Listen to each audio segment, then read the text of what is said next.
Hello and welcome back to Journey with Rebecca. My name is Rebecca and this is my journey, and today I am in the kitchen getting ready to make dinner, and I thought I would bring you all along with me. So tonight I am making a meatloaf with a side of veggies, and then instead of like a potato, I'm doing a faux tato, a faux mashed potato, which I'm actually just using cauliflower for.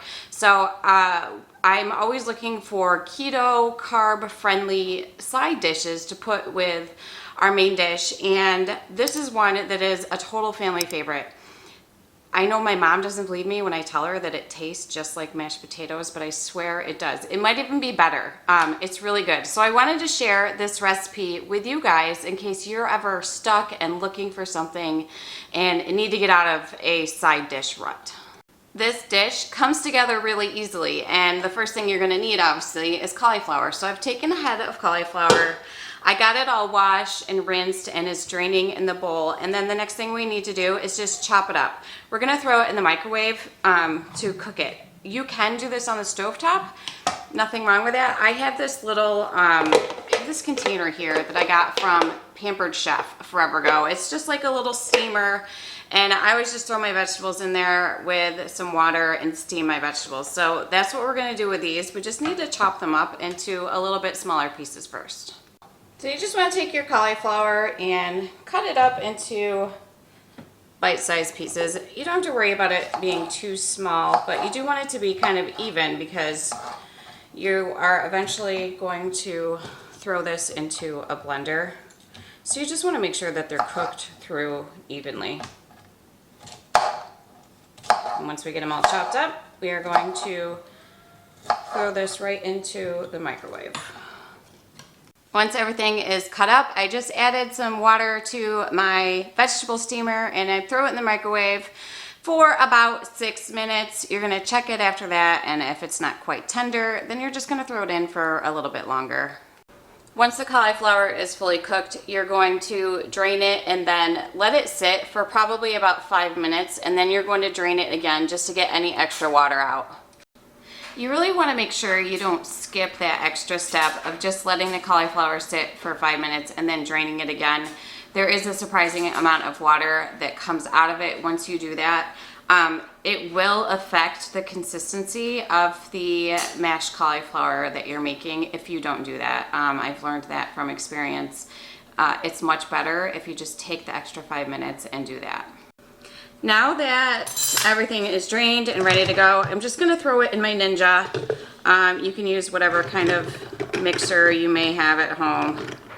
I'm just going to get everything thrown in here, and then you just throw in the rest of your ingredients when you're doing this, and that's literally it. And if you've watched any of my videos, you know that I hate measuring things, and I typically don't. So I'm going to probably put just about a tablespoon of butter in here, and just a couple of spoonfuls of sour cream. Sprinkle in some salt and pepper, and that will be it. It's really simple.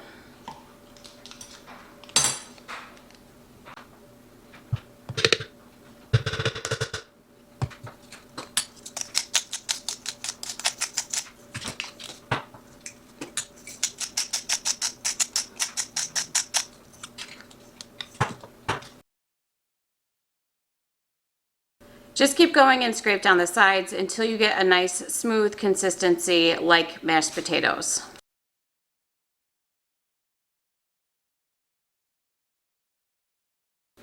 Tell me this doesn't look exactly like mashed potatoes.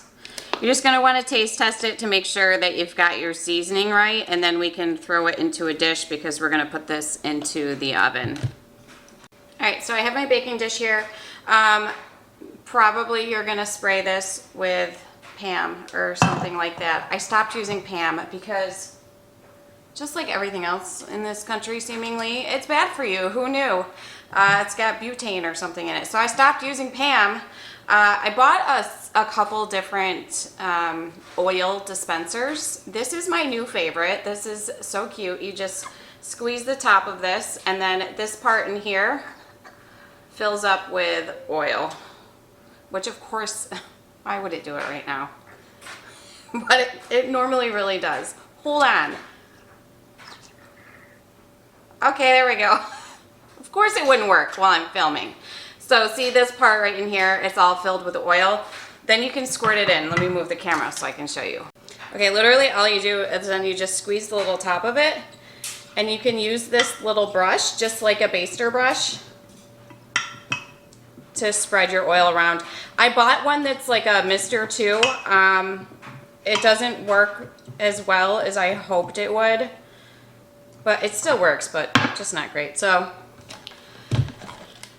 once you have your dish oiled, you just want to throw in your faux mashed potatoes. These are gonna go into a 350-degree oven for, I don't know, 15, 20 minutes. They're already cooked. You're really just warming them all back through now.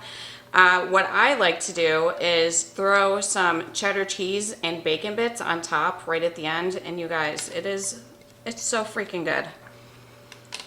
You could also put some little pats of butter on the top of this if you wanted to. Just even it out in your dish, throw it in the oven for a little bit, and you're good to go. Fake mashed potatoes. I didn't have any bacon bits ready, so I used a thick cut white cheddar to put on top of the potatoes once they've been in the oven for a little while. Okay, it's been several hours because I started that way earlier in the afternoon than when we were going to actually be eating, but it's done now. It's delicious looking, and I can't wait to try it.